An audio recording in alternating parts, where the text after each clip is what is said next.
All right, guys, here are my favorite Waves plugins. Firstly, let's start with Waves L2. What I do is I produce beats into L2. So I'll just set this to like -4, -3.9 in this case, and then I'll start producing the beat into the limiter. So now you hear stuff louder and it makes you make better leveling decisions and you hear sounds a little bit more accurately. Especially when I'm making videos, I need the sounds to be quite loud to hear them so you guys could hear them at home. So that's the best plugin I found from Waves that I use all the time. The next plugin is C6. You could basically use this to solo problem areas of your mix or enhance specific areas.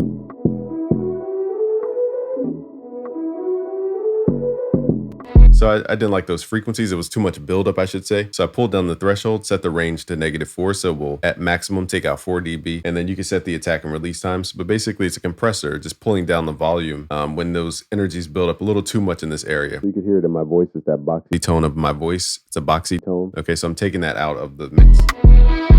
Okay, so the next plugin we could use from Waves is True Verb. It just gives the instruments more dimension. So basically what I do is I mess with the direct and the early reflections and I balance those. There's no specific settings. You just have to find your sweet spot for your sound. I turn off the reverb because I don't want a long tail to the sound. I'm just trying to create dimension.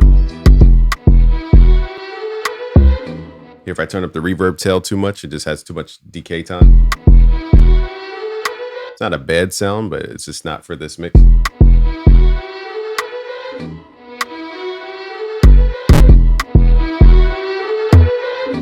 And that gave that sound some dimension to let those vocals sit on top. So after that, we have Waves Arc Compressor. So a lot of people use this just as a compressor by pulling this down.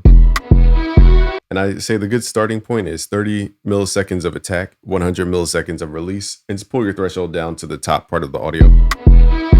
And you want a soft ratio for this because we're not trying to pull more than 3 dB on the whole beat. There's no rules. I'm just saying why I'm doing what I'm doing. I'll exaggerate so beginners can hear.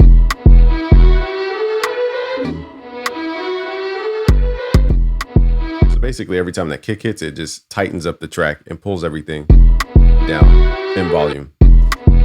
But what most people don't know is that you could use this as an expander. So if you pull the ratio upward, you're actually boosting the volume.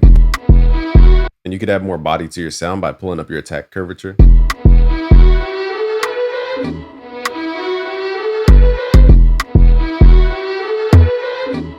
So that's a nice way to add more dynamic to your track. Most people use compression, but try expansion. Okay, so those are the Waves plugins that I use when beat making. Thank you guys for watching. Go to busyworksbeats.com/premium to learn a lot more about mixing. Check out the Mixing Fundamentals course and Mix Genius. Thank you guys. Peace.